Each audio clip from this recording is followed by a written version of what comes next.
I'd like to show you why knowing your why is the start of your journey. Without a strong why, it can be so difficult to reach your maximum potential. My name is Dr. Jason Balara, and every week I meet with real estate investors and mindset specialists that are taking action in order to build a life according to their own terms. We will break down what drives successful people and allows them to achieve at such a high level. If you are a professional wanting to break through, or simply someone that wants to hear an inspiring story, the Know Your Why podcast is made for you. Hi everyone, I'm Jason Balara, and this is the Know Your Why podcast. Today I'm here with Chris Perkins. Chris is a serial entrepreneur.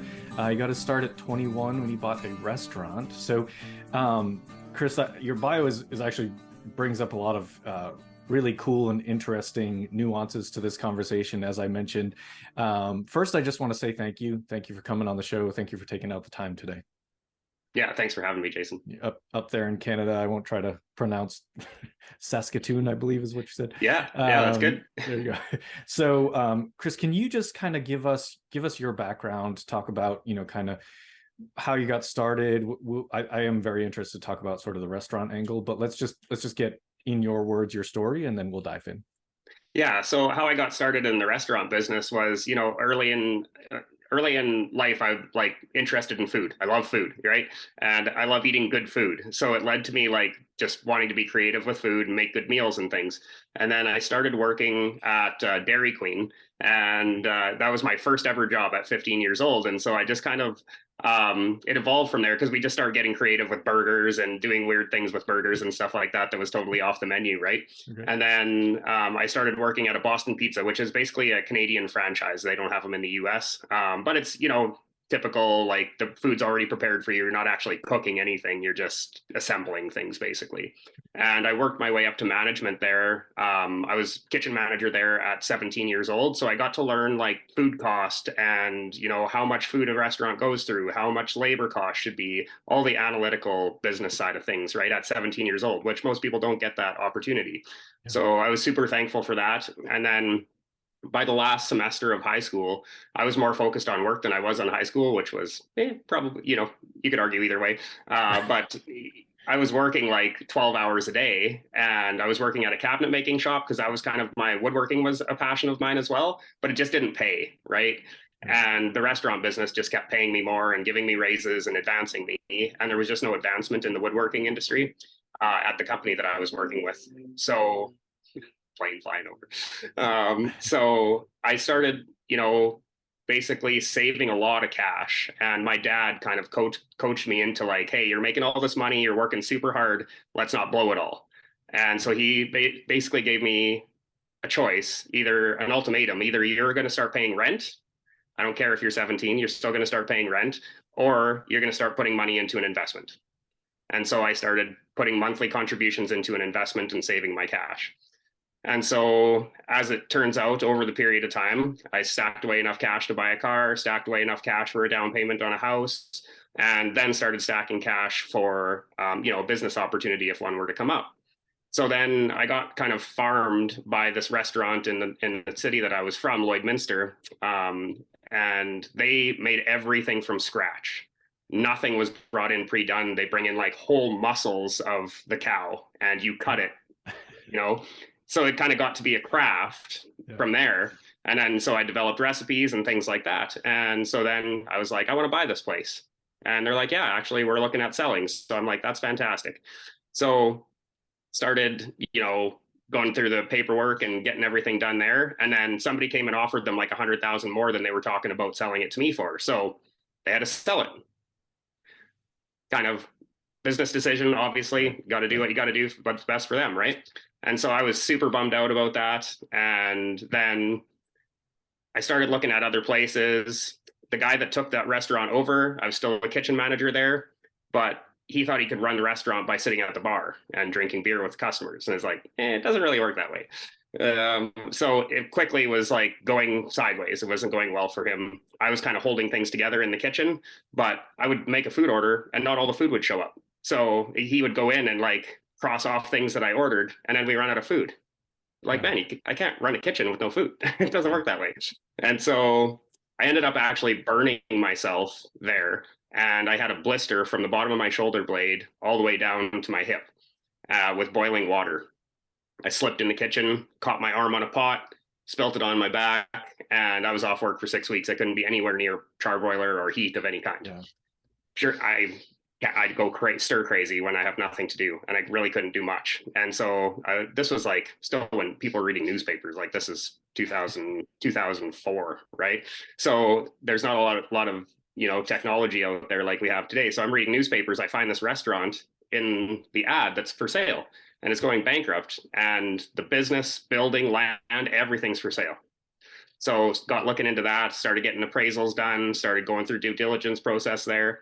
And yeah, long story short, ended up being able to purchase this restaurant that was doing $400 a day in sales, which if anybody knows anything about the restaurant business, $400 a day in sales is like not enough to turn lights on. Right. And it was a 150 seat restaurant. So it's a big place, 4,000 square feet. And it had 52 parking stalls. So it was a big piece of land, big endeavor. The cost of buying it was $625,000 altogether. At the time, I was 20 years old when we were going through due diligence. I turned 21 in the meantime, developing menus, getting relationships built with food distributors and things like that. Of course, I have no credit at this point in my life, very little credit, because I've paid cash for my car, got a cosigner, like my dad co-signed for my mortgage for my house. So I don't have any credit history. So it's very difficult to get loans and things like that. So I don't know if we want to get more into like how that deal was structured and stuff like that. Like, yeah, I'm interested. Tell me about it. Okay. So what I ended up doing was buying the land and building in a separate company's name, and then buying the business through a numbered company. We have numbered companies in Canada. And so essentially I signed a lease agreement between the numbered company and the real estate company. So they kept them as two separate entities. And so when I purchased the business, I was proving that it would be able to pay the lease agreement, right? And so then I have two profitable entities here. So profitable real estate business and profitable restaurant business. So they're kind of working together, but I'm my own landlord at the same time, right? So I control this. So we ended up just making, at first, we just made the lease payment exactly what the mortgage payment was, so that we could make sure to keep our costs of overhead low. And then slowly I just kept raising the rent. And this was eventually going to be our exit strategy. And I knew that right from the get-go, is that we're going to sell the business, keep the real estate, and then we have income in perpetuity till we sell the building. So in order to get the loan, my dad put up his apartment building that he had that was free and clear and paid for. And then he matched my down payment that I had on the equipment side. Because restaurant, it's very hard to get an equipment loan, because the equipment, the bank knows that if you go broke, worst case scenario, they're going to get 10 cents on the dollar at an auction for that equipment. So in Canada, they wanted 30% down payment on the equipment, which at that time was 30 grand. And so I had 15 grand. And my dad pitched in 15 grand, and then I had to have some money for food to fill the building. Sure. So I buy all this food. I spent the rest of my life savings on perishable goods. Okay. And I had no money left for advertising, no way to get the word out there other than 2 feet in a heartbeat. And so I drove around to 200 different businesses in town and just said, hey, this is who I am. This is where I'm coming from. And this is when we're opening. And gave them a literally a black and white menu. Just folded in half. This is what our menu is going to be. Here's a piece of paper with our yeah, exactly. the food we're going to have. Yeah. I didn't even have enough money for a sign on the building. There's no signage, no nothing.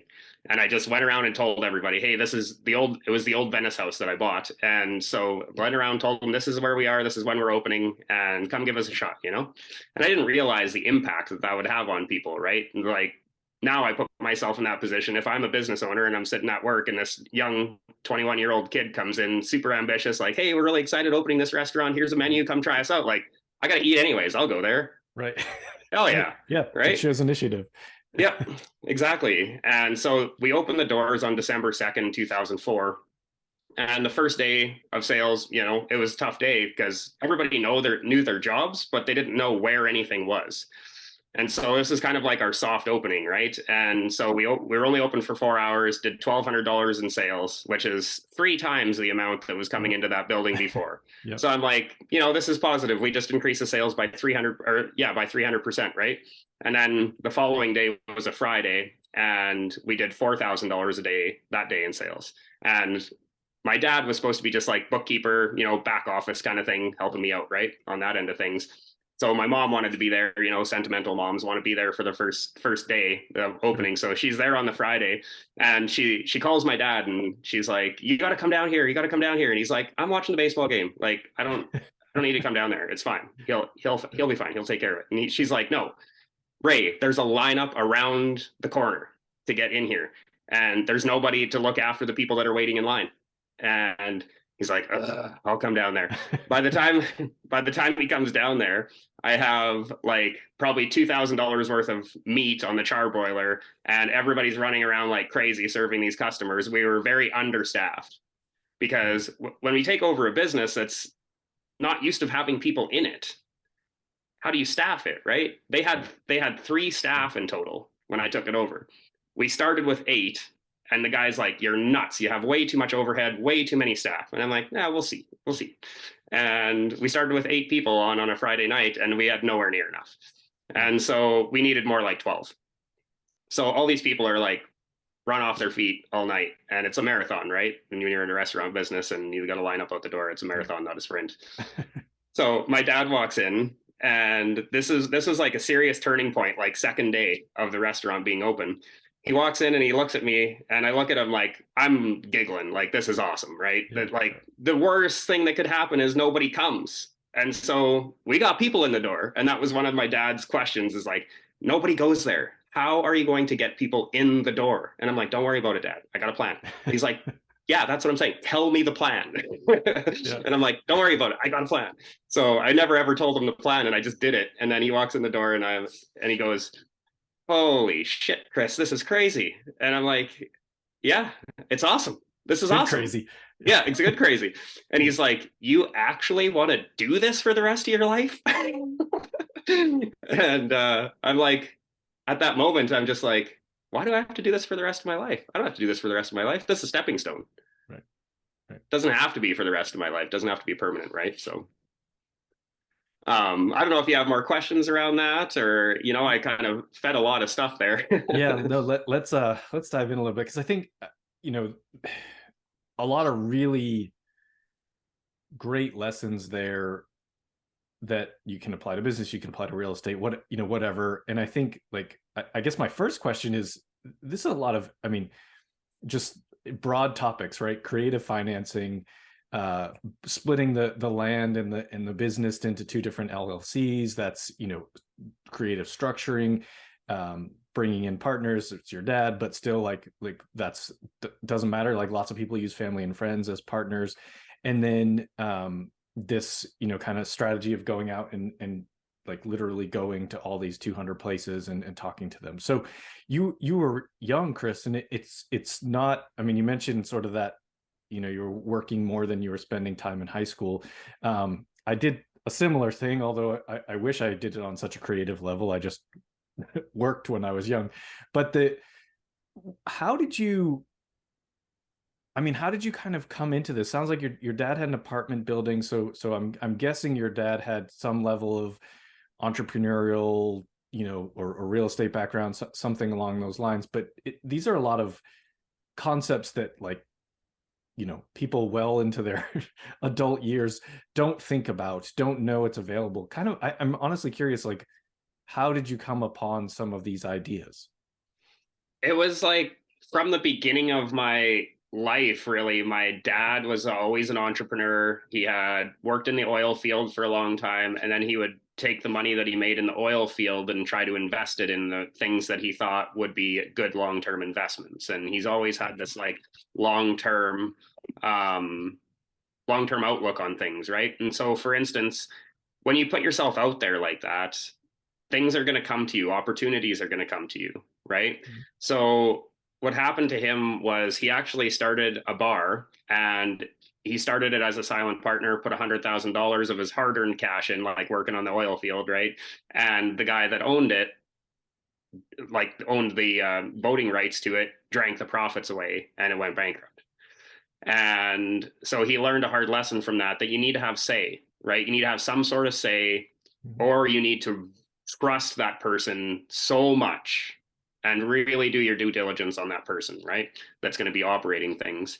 And so my grandfather always said, like, you're going to have to learn from other people's mistakes, Chris, because you're never going to live long enough to make all the mistakes yourself. And so as things evolve, right, I just watched my dad, watched him make mistakes, watched the troubles and the struggles that he went through. Then all of a sudden he gets this guy and he had a locksmithing business. And so he gets this guy in his locksmithing business, and the guy wants these apartments and houses rekeyed. And he's like, actually, Ray, you know, like they'd done business before together. And he's like, Ray, one of the things I need to get rid of this because I'm moving into commercial and industrial real estate. So I want to get rid of all this residential stuff. And my dad's like, I just started this locksmithing business. Like, I can't, I don't have any money to buy any of it right now. And the guy's like, I'll sell it all to you for $1 if you promise to give me the rent, all of the rent in perpetuity, and not in perpetuity, rather, until the loans are paid off. And so he sold him all of these 4 houses and a 7-suite walk-up apartment building. This was in the mid 80s, maybe even early 90s, for $240,000. 4 houses and a 7-suite walk-up apartment building for $240,000. Like, how the good old days. And vendor financing. My dad he had to come up with $5, $1 on every property until, you know, and then the guy was really good about it. He's like, if you run into problems with vacancies, just give me a call and let me know. All you got to do is let me know. We'll lower the payment until you fill it back up, and we just keep going. Yeah. So it was literally just work that needed to be done on my dad's end, right? So I'm learning from all this, and I went there and I did the work with him. I, you know, helped him rip out things, helped him paint things, help him, you know, do the lawns and maintain the properties and things like that. And so you see the struggles with the tenants, and, you know, on and on. I think lots of people that are in real estate watch your podcast, so they know some of the struggles that you find with tenants and things like that, right? And one story really, yeah, tenants can be a nightmare. He had these one tenants. This story really was a turning point for me as well. They were really good tenants for 5 years, pay their rent 3 months in advance all the time. Then they're like, called him up and they're like, hey, we're going to Mexico for 2 months and we're wondering if you can take care of the lawn for 2 months. And he's like, yeah, okay, no problem. So he takes care of the lawn for 2 months, and then he just kind of stopped because he figured they'd be back after 2 months, and he just left them alone. Their rent was paid. They never came back. They never, ever came back. They left the house fully furnished, clothes there. They had 6 kids, all the kids' toys, everything. There was still a bowl of cereal sitting there, but my dad never went in the house to check it because it's just 2 months, right? He thinks like they got somebody else to take care of looking at the house or whatever. Yeah. They never went in there. They stopped paying the electric bill. They stopped paying everything, but the rent was paid. So my dad was like, well, it's all right. Yeah. I already got the money for the rent, right? And so that house was so damaged and destroyed that my dad actually ended up selling the house. They just couldn't even, and it actually ended up getting moved out. Like the people that bought it took the house right off the property. It was so bad. Yeah, it was so bad. And so, you know, just again, learning lessons, like you got to check up on these things. It takes work. It's not buy a property, rent it out, and it's hands-free after that, right? Right. Yeah, for sure. It doesn't work that way. So that's kind of how things evolved. And, you know, locksmithing wasn't my dad's passion, and he wasn't into it. He was just there for the money. And I didn't want to work just for money. I want to have something that's a fulfilling career as well, right? And I know that over time, things change. And just because the restaurant business fulfilled me in my early 20s doesn't mean it's always going to fulfill me. Right. We evolve, right? And we change and we adapt to new ideas and new things that come our way. Yeah, 100%. I mean, I think that's true. It's something we've actually talked about on the show quite a bit. Is just people's like vision and their why, and, you know, all of that kind of shifts in life. And, you know, I think some of it has to do with age, but some of it has to just do with, you know, what stage you are in life, whether, you know, it's kids or marriage or retirement, whatever big life step might be, you can have different focuses. So I mean, it sounds like this restaurant was obviously like a huge success in the beginning. At least 2 days we heard. And so but your dad said to you, you want to do this for the rest of your life. You said, why do I have to, which is again, like, I think another really good, I don't know, just mindset to have, right? It's like, here's this thing, I'm passionate about it right now. Here are the ways I can, sort of make it successful. That doesn't mean, okay, now I do that forever, right? Like, that's just one thing, which I think, when that's what serial entrepreneur means, right? People, hear that term and they're kind of like, I think a lot of people that don't have any, aren't in the entrepreneurial world, they don't really have that kind of idea of what does that really what's behind that. But the idea is, you started this, you had an exit strategy in mind right off the bat. I mean, all of these things are just such great, kind of little tidbits of great information and foresight for people to really think about it, whether they're starting a business, or they're going into real estate or whatever it is. You really got to think about it, kind of not just today, but down the road. What's your plan, kind of in the long run. So what did you do, kind of after this restaurant? It went, obviously very well. What was kind of next in that progression for you, Chris? So what happened was the restaurant evolved over time, and I was able to get my work hours down to just working on those really busy times, right? So I had management in charge of doing food orders, managing schedules, labor, all of that stuff. And so I would show up for the really busy times, basically as quality control to make sure things went smoothly. Yep. And so I was working like 4 hours a day, sometimes 3 hours a day, but I still had to be there 6 days a week, right? So it's like, I don't have the freedom to go anywhere, but I like go golfing in the afternoon and, ride motorcycles in the afternoon, things like that. Right. But I was like, it's just not a great use of my time. I want to do more. And I want to like accelerate this transition to retirement or financial freedom. Right. And maybe not necessarily retirement, but definitely financial freedom. And it just hadn't got to the point where I could sell the business and still have that financial freedom. So as it happens, the restaurant across the street came up for sale, and it was a breakfast restaurant. And it wasn't competition. I had a steakhouse. It wasn't competition with a steakhouse, obviously. And it was right across the street. So logistically, very easy to manage. I can walk back and forth across the street, right? And so hard lessons were learned by expanding into that. And one of the lessons, so it was for sale for $1.4 million at 1.4 million. We got them down to $1 million. I leveraged the restaurant that I had already because we had principal paid down and we had, some good equity in there. So I leveraged that. So basically combined those two properties to get the financing for the $1 million purchase. Mm-hmm. We broke that also into, the landlord company, the real estate company, and an operating company for the business itself. Here was a problem in the due diligence phase. And I still to this day don't know what I could have done better for due diligence, because I got their books, and I didn't know this until after I bought the business, but they kept 2 sets of books. They kept one set that they gave me, and they kept another set that was real. And the business, the books that they gave me said that the business was breaking even.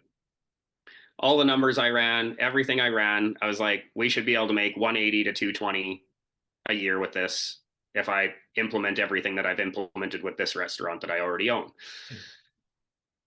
What I didn't realize is that the business was actually losing about 150 to 200 a year, depending on the year. And they just kept throwing more staff at it. When I took it over, there was 45 staff members. I trimmed it back immediately to 27. And after 7 months of working 7 days a week to get this place to the point where it was like, I don't know what else I can do, I was just breaking even. That was it. And I'm like, I could make more money working at the gas station across the street than doing this. And there was no hope of recovering this. So I got diving into the franchise agreement, legal stuff. I basically had to become a lawyer. And I sent all my agreements, my franchise agreements and everything to a lawyer. And I'm like, man, you got to get me out of this. Like, I'm working 18 to 20 hours a day. I'm like scraping by. The successful restaurant is now funding the unsuccessful restaurant. Yeah. Like this is bad. Like I cannot keep doing this. And so wait, he's like, yeah, give me a couple weeks, I'll get to it, blah blah blah. I call him back after 3 weeks and he's like, oh, I haven't had a chance to look at it. I'm like, man, I'm dying over here. And like time is of the essence here. And so I was like, give me that file back. I went through the franchise agreement with a fine tooth comb. I'm like, I don't care if the restaurant's burned. I'm going through this legal stuff. I got to work on my business instead of in it, right? Yeah. And so went through the franchise agreement, found a loophole that basically, because I owned my own building, I was empowered to kick myself out. So I stopped paying myself rent. I defaulted on my own rent. Then I kicked myself out and I gave the franchise notice that they can either take over the store or I can kick the franchise out and I can make Chris's breakfast restaurant. So on the back end, I had to be prepared that they would say, we don't want to take over the store. You're going to have to, figure it out. And so I had to build a menu, build signage, logos, everything. I had to build out everything as if I was going to start. I called it the Broken Yoke because the breakfast restaurant that I bought was called a Humpty's. So yeah, it's a franchise in Canada, it's a Humpty's. And so I was going to call it the Broken Yoke. And it was kind of a play on, Humpty Dumpty fell off the wall. And that was a broken yoke. Right. So I thought it was kind of funny. Right. And it was kind of an inside joke within the town as well. Right. And so it would all work out pretty well. But anyways, they ended up taking it over. They signed a 10-year lease agreement with me. Found out after that Humpty's would go negotiate with food distributors and they would say, we're going to buy 10,000 cases of hash browns a week, for instance. What kind of a deal are you going to give us? So the distributor, they would talk to the distributor, and then the distributor would go to the supplier of like McCain's, let's say, and say, hey, we got this customer who's going to buy 10,000 cases of hash browns. We'll give them this deal. And then the distributor would come back to Humpty's head office and say, yeah, we got you this deal. Then Humpty's says, okay, we're going to charge all the franchisees retail price. Charge them all retail price, and then we're going to take that rebate and send it out to the stores after the fact. I never once got a rebate check. So we were supposed to, as a franchisee, have the buying power of all these franchise stores. Yeah. But what I figured out was I was getting food in my private one-off restaurant cheaper than I was getting it through Humpty's, which doesn't make a lot of sense. And I never got any rebate check. So I roughly figured out, based on the volume of the stores, that the head office was making $350,000 a month by not sending the stores their rebate checks. Sounds pretty shady. Bad. Pretty bad way to do business, right? Yeah. So anyways, they signed a 10-year long lease agreement with me, and here we are, kind of thing. I don't own either of those properties anymore, by the way. I ended up exiting those and kind of on my way out of all real estate investments that I have, which is probably not what you hear very often on the show because it's more real estate based, right? Oh, no. Well, sure. But I don't, that's fine with me. Like I hearing these stories of, sort of managing real estate and stuff. So, then what did you do next? What, if you've kind of exited, what's as a serial entrepreneur, what's on the horizon? What are you up to now? Yeah. So when I exited the Humpty's, I exited the Humpty's in 2010. And then I was like, signed that lease agreement, got the residual income coming in, mortgages paid, little extra cream on top for me. And I'm like, that was pretty good. Let's do that with the first restaurant, because I got the principal paid down a lot more with the first restaurant after 8 years, right? So I put that one up for sale. It took 2 years to sell. Finally got that all sold. And then I went traveling for 6 years. And this was a really point of discovery in my life, I'll say, right? Whereas like I'm traveling around to all these places, and I went to poor countries and I went to rich countries, and just seeing how people struggle and the different struggles that people have, right? Depending on where they are. And so I traveled through South America, a lot of poverty down there and a lot of disparity, because there's the really super wealthy, and then there's not a lot of middle class there. And then there's like people that are scraping by, living in, red brick tenements kind of thing, and barely have a roof over their head. And so just kind of walking through all of that. And I traveled for 6 years. So I was kind of all over the place, and I got to spend time, I was fortunate enough to be able to spend lengthy amounts of time in places to really kind of identify with the culture and see how they lived, instead of like, you fly into a place for a week, you party, you have fun, and then you're out in a week kind of thing. I would spend a month in a place and then move on to the next place kind of thing. So how that pivoted me in, I love traveling. And so I'm like, I want to manage my assets digitally. And managing real estate, people say you can manage it from anywhere, but in practice, it's very difficult unless you have a massive team to manage construction processes, renovations, tenants. Like, you need a big team for all that in order to scale. And I was bitter about employees because when I had the restaurants, I had 64 employees in total. And like, I want a business where I don't have any employees that are here for a paycheck. I want the people that I work with to have a stake in my company and have a drive, a powerful why behind them as well. And so I moved to digital asset management and being able to manage assets from a computer from anywhere and being able to do business over Zooms, just like we're doing here. Not that we're doing business, but we could. Yeah, sure. And Yeah. when you speak about digital assets, what are you referring to? Stocks and options. So I always thought, like, you have to buy a stock and then you hope the stock price goes up over time and that the company is going to continue to generate revenue and they're going to grow the revenue and they're going to grow their net income, the gap earnings and all that stuff. And then I went to a seminar in 2019, maybe 2019. And he's like, taught us, it was a 3-day seminar, very intense, 12 days long, or 12-hour long days for 3 days. And by the end of it, you're just like cross-eyed, like, I don't know which way is up anymore. And he's like, you don't need stocks to go up to make money. And I'm like, this is mind blowing. So I'm like, I got to get more into this. So long story short, I got more into it and I ended up not analyzing my risk properly. And I did what most traders do and lost a whole bunch of cash. But most traders, they make a whole bunch of money at the start, which is what I did, made a whole bunch of money at the start and then lost a whole bunch more. And most people, when they lose a whole bunch more, they quit. And I don't have that in me. I don't quit. So I'm like, I just have to do this differently. A lot of wealth is created in the stock market, and I got to figure out a way that I can do it, but manage the risk associated with it. And so over the last 4 years, I've been really refining everything and just getting it to a point where it can scale. And my passion is that I want to be able to offer investments to non-accredited investors, because there's not a lot of vehicles out there for non-accredited investors to be able to invest in, right? Everything is like the rich get richer. And that's all fine and dandy, but what about the people that want to get ahead and they just can't reach that accredited status, right?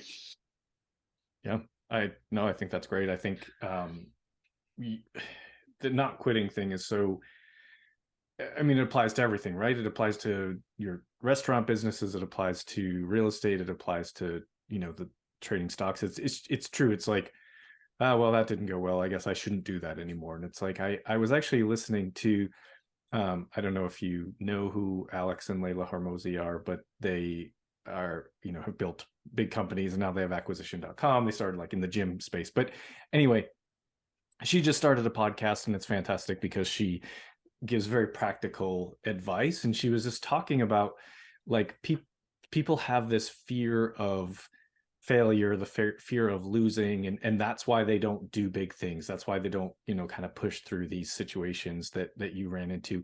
And the reality is that what you need to do is decide, I am going to lose money. Like, I am going to have failures. I am going to lose. And then that becomes okay. And now you figure out how to be better for it. And she's like, if I want to create, a $1 billion company, I expect to lose $10 million, like somewhere along the way, like that's going to happen. And so she was just kind of like, she just put it out there in such a way. And it was like, essentially like whatever your goal is, if you're putting it at, it's easiest to look at it from numbers, but it's like, expect to lose 10% along the way. But that's going to make it easier and make you stronger and make you be able to push forward and then do better, going forward from those losses. So it is really about just kind of shifting that mindset, that perspective around it, and realizing that, okay, if I want to do big things, I'm gonna lose along the way, and that's okay. And it's like, you could use, she talks about it in reference to business. You can talk about it in sports, right? It's like, how many times the great, the great athletes and the great sports teams, they lose sometimes. Like, it just happens. You lose. You don't go undefeated. That's not what matters. It's just kind of how you take those losses and use them as, sort of learning and stepping stones. So, I mean, it really sounds like that's what you've done, Chris. And I really love your perspective on all of this, and kind of what you're taking away from it, and how you're, it's just like, well, I didn't quit. Okay, right. That's exactly it, right? You don't lose if you don't quit. So I love it. Yeah, you got to figure out a way though, and you gotta be calculated about it, right? You can't just like go out and bet the farm on everything, because if you only got one farm, you can ruin that reputation really fast, right? So you got to really monitor that. And going all in. There's one thing about going all in, but there's another thing about doing it in a calculated way. And so just along the lines of what you're saying exactly is, Michael Jordan has all these stats and all these records that he holds in the NBA, right? Mm-hmm. And one podcast that I was listening to, they're like, nobody ever talks about how many shots he took to get those stats. And he probably took more shots than anyone else did. Yeah. Right. Yeah. And so another little quote is, we always learn more from our failures than we do from our successes. And there's a big reason for that. When you succeed at something, how often do you like go through it and dissect it, what you did right? Right. You're just like, well, that was a win. Excellent. On to the next thing. When you fail, you're like, where did we go wrong? What did we do here? Right. And you dissect it with a fine tooth comb and figure out like, what can we do better next time? But you don't do that with the success part. Yeah. It's 100% true. We're more the pain of sort of losing, or the pain of failure, is more motivating than the sort of thrill of winning. It's like, it's funny, even maybe felt the same thing with your businesses and the restaurant stuff, but it was like, when I made the decision to get into multifamily investing, it was, it's all about, every mentorship program is like, this is how you get your first deal, right? That's like what everybody talks about. And it's kind of silly in hindsight, because that's maybe not the most important thing about it. But in reality, that's what people look at as like their first big win, right? But it was like, I could not describe to you a more anticlimactic moment in my life than closing the first deal. It was just like, work. Like, so like a year, more than a year of work went into getting the first one closed. And it's like the day of closing, there's all the stuff happening. And then you get an email from the closing attorney, and they're like, congratulations, you closed. I'm like, oh, now what? Right, exactly. Oh, okay. So I guess now I own this and have to manage it for the next 5-7 years. You know what I mean? It's just like, what you have to get excited and passionate about the actual process. And yes, that's why people can be, sort of ultra successful, because they're just like, okay, I'm going to lose sometimes, but that's all right. Like, it doesn't matter. I'm going to use those losses as learning points. And I'm also going to try to learn from the wins, because that's how you really can truly be successful. So yeah, how do you duplicate those wins, right? Right. Duplicate it. And, look at it like, you might have had a win, but not everything went perfect. Right. It's like so being able to break that down still in a win and say, here are the parts that did go well, and here are the parts that we could do better, so that our wins get bigger, or our wins get more frequent, or whatever. Like, it's all part of that sort of calculation that you just talked about. It's the point is, yes, you're going to lose, but don't be stupid about it. Don't just think, okay, I'm going to lose, so I can just do whatever I want. Right. It's yeah. Still kind of there is a level of, kind of, you have to have some level of thought put into it. Those losses can't just be because you're being silly. So yeah, really, exactly. I really love the perspective. Let me shift gears, Chris. I want to get to the chance to ask you the questions I ask every guest.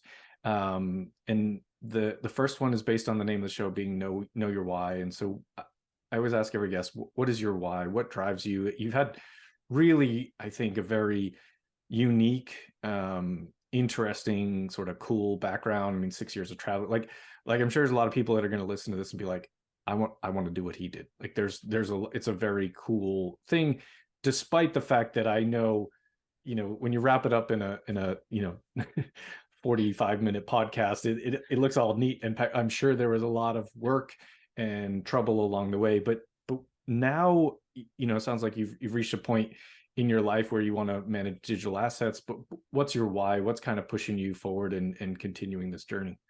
Yeah, it's a great question. And a lot of people don't deeply know their why. And I think I'm in a different situation than most. And that traveling is just such a huge part of getting to that space, getting to that like deep why. And so mine is that I want to make available an investment vehicle that everyone can take part in, whether they're accredited or non-accredited. And I want to provide education, because if people know what they're investing in, then they're a lot more likely to be less emotional about it. And essentially, my why is like the education side, right? And teaching people. I feel fire when I teach people, and once they see, when they have this aha moment when I teach them about my strategy and about how everything works with my investment fund, and once they get there, they're like, oh my God, it's like they discovered fire.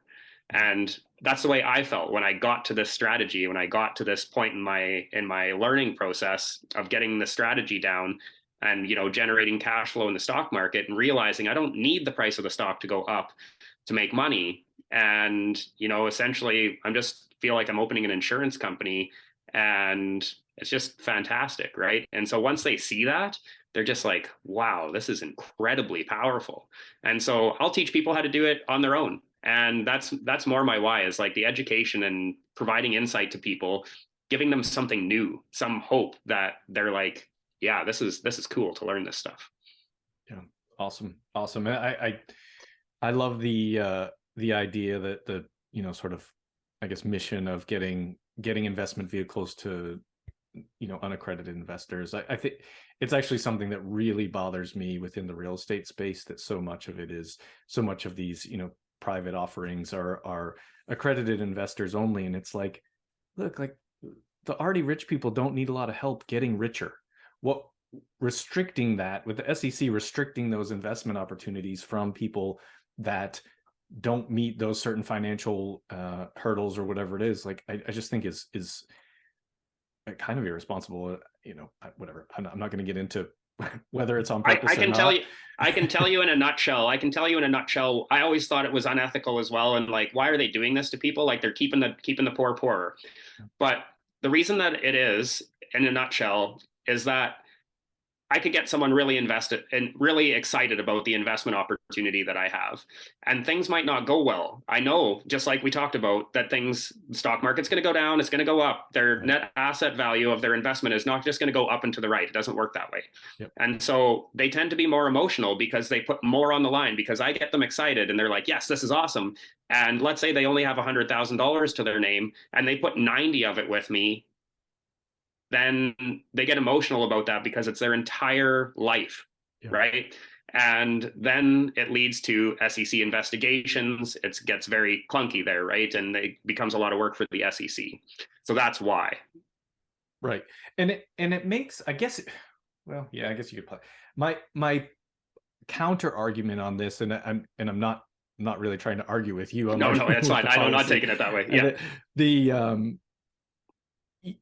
I always use the GameStop example, right? So here was this thing that happened because of, and I don't even know, because I thought it was all so silly, I didn't even pay attention to it very much. But the point is, I have friends who were like, this is awesome, I'm going to put money into GameStop because look what's happening, and then lost a bunch of money.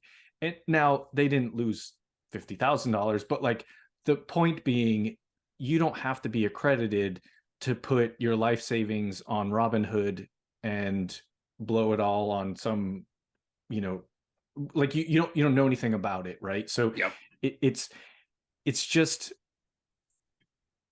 it's unequal, right? It's there's a reason, or there's a way to lose all your money as an unaccredited investor. You can do it. You just can't do it in real estate or in businesses that you would invest in, or things that in theory might actually be a safer investment, unless it's someone like yourself who has, sort of studied how to make money in the stock market without the stocks going up. Because that's what I don't know what you're talking about. Like, I couldn't do that. So it's kind of like most people don't know how to do that. That might be an investing within their, if they're doing any of it on their own, other than just putting it in a mutual fund or something like that. Yeah, exactly.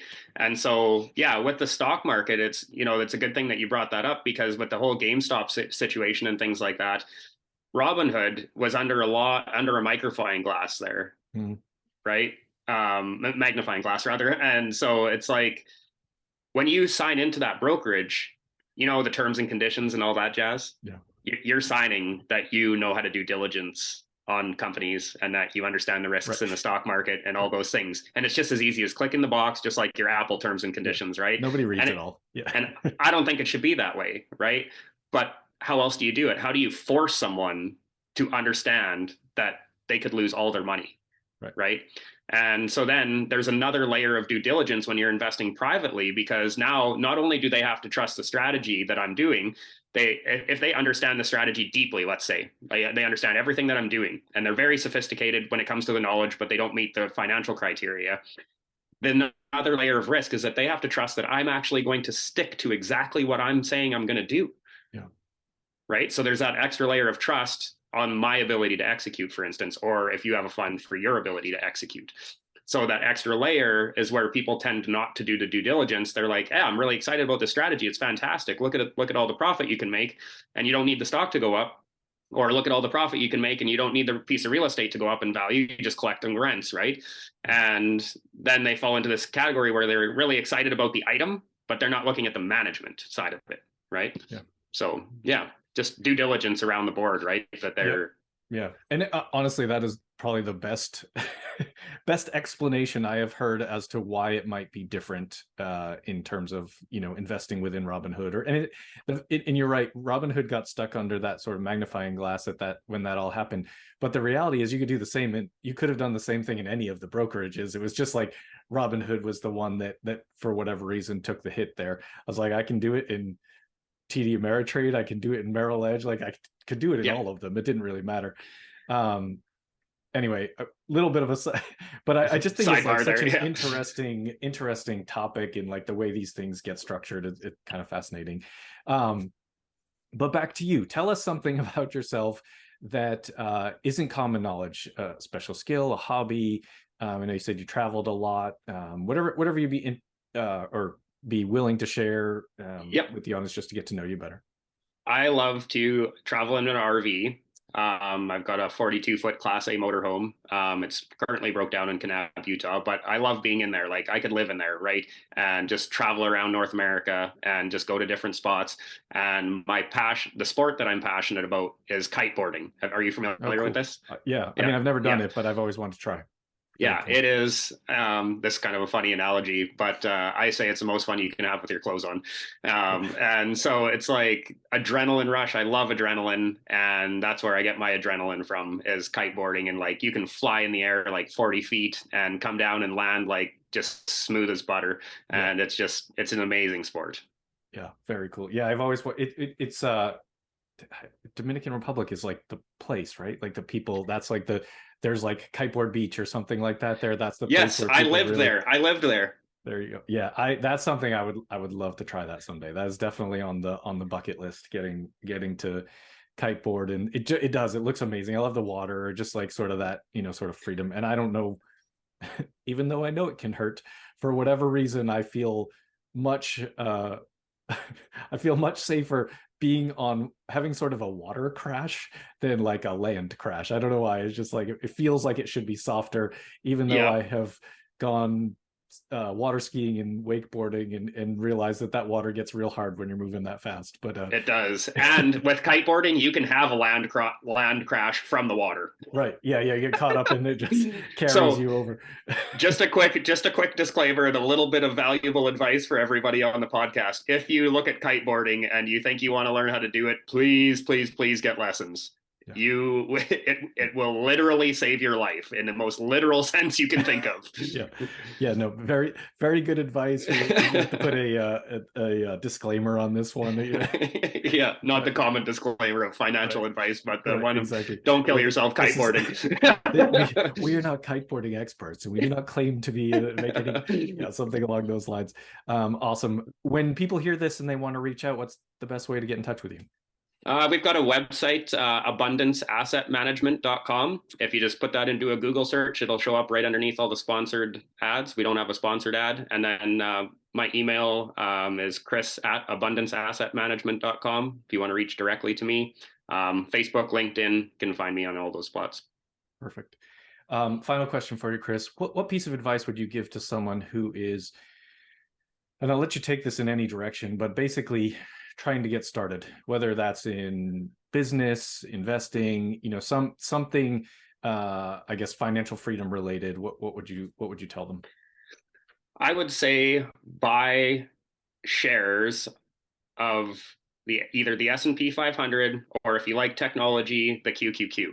The stats don't lie. Warren Buffett, and there's a widely known stat that no private investment outperforms the S&P 500 or the QQQ. So let's say even, you could argue there's 10% of funds that are going to outperform these things.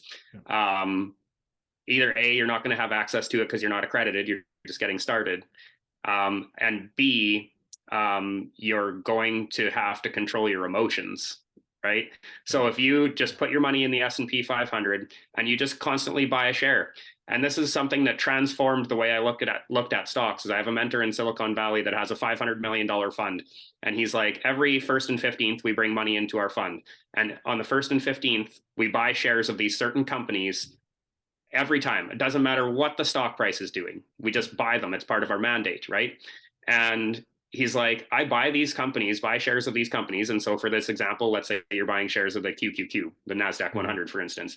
Buy 1 share or 2 shares, whatever you can afford, doesn't matter, and hope that the stock price goes down. This helps you immediately control your emotions, because most people buy it and they want it to go up. Yeah. But if you're going to be buying groceries for the rest of your life, like you're going to be buying stocks for the rest of your life, for instance, you don't want the price of the groceries to go up. You want it to go down so that you get a better deal next month. If it goes up and you're disappointed, this is a drastically different emotion that you're going to feel. And internally, it helps you, because we all know that you buy low and sell high. Everybody knows that. But why in the stock market are everybody like, oh, I'm cutting my losses? What? What are you talking about? Yeah. Don't cut your losses. You can only cut your losses so many times before you go broke. It doesn't matter how much money you have. Right. But you can buy low and sell high an infinite amount of times. So just make this rule for yourself. And if you're investing in an index fund in the first place, it can't go to zero. So have that security in your mind in the first place that the investment can't go to zero anyway. So if it goes down, just think of it like, oh, there's a sale this month. Yeah, and it's a great point. And it's true. There's a lot of psychology to it. It's funny. I'll quickly tell you, like, this is a silly story of my own stock investment. So I had never done any stock investing ever. And then and my wife would laugh, but this is kind of how I tend to do things. And it was like, you know what? I really should figure this out. And so I just we had sold a house that we had renovated. We had some money, and I was like, I'm going to go ahead and buy some stock and figure this out. So I did that. And the first thing I did was buy, I just tell people, these are my mistakes. Don't do them. I bought like 500 shares of Under Armour. I was like, I wear Under Armour. That's and it was like, it went all over the place, went down, went up. It was never a particularly well performing. I think at the end of the day, I broke even or maybe made a little bit of money, but it was like, so then I was like, okay, that strategy of just buying things that I like doesn't really work. And then I ended up buying, I didn't even know, I bought Shopify. And Shopify, if I'm sure you know, as a Canadian, is like the Canadian Amazon for people who don't know. And it went up, like it did great, right? Like it was doing phenomenally. And then I think I bought it like $15 a share, and it went up to $100 a share. And then it dropped. Then we had like a bad correction. Earnings, and it dropped down, to like, I don't know, 40 or probably $60 a share or something from there. And I was like, oh my God, this is it. And I sold it all. And I was like, and then like up to 2 months later, it was $300 a share or something. And it was just, that's what actually taught me exactly what you're talking about right now, is that you can't do it emotionally. You can't sell emotionally, because I mean, Shopify's down now because everything's down, but like it had eventually went up to like 1,500 a share or something like that. And it was like, I ended up buying them again, but like had I just stuck in and did what you're doing, which is essentially you're costing about like dollar cost, is it averaging? Yeah, dollar cost averaging. Yep. Yeah, and it's like you just keep buying it, and when it goes down, you're happy because you're buying it at a cheaper. And personally, I don't know if you recommend this, like I actually tend to buy more when they go down. If it's a stock I believe in, I'm like, you know, like when Shopify's down or whatever it is, one of these companies is down, I'll buy more when it's down with the thought that this is a good company, it's going to go back up, right? Well, So because your weighted price average is then going to drop more than if you just buy the equal amount at the lower price, yeah, right? That's and what so I look at now, is that weighted price average. I was like, I try to get that number down. That's my goal. So just to give you a quick stock options thing, because what you just said is leading right to the stock option situation. So what you can do if you're buying shares in bulk is you can sell insurance against the stock price. And so let's say you want to, you know, the share's trading at $100 a share, just whatever, doesn't matter. And you want to buy it for 95. You're happy to buy it for 95. You can put a limit order in and say you're going to buy it for 95. And then if the stock price falls, you buy some for 95, right? But you can also sell a put instead, sell a stock option instead at 95. And so if you're going to buy 100 shares, then you can get paid just to put a limit order in. Yeah.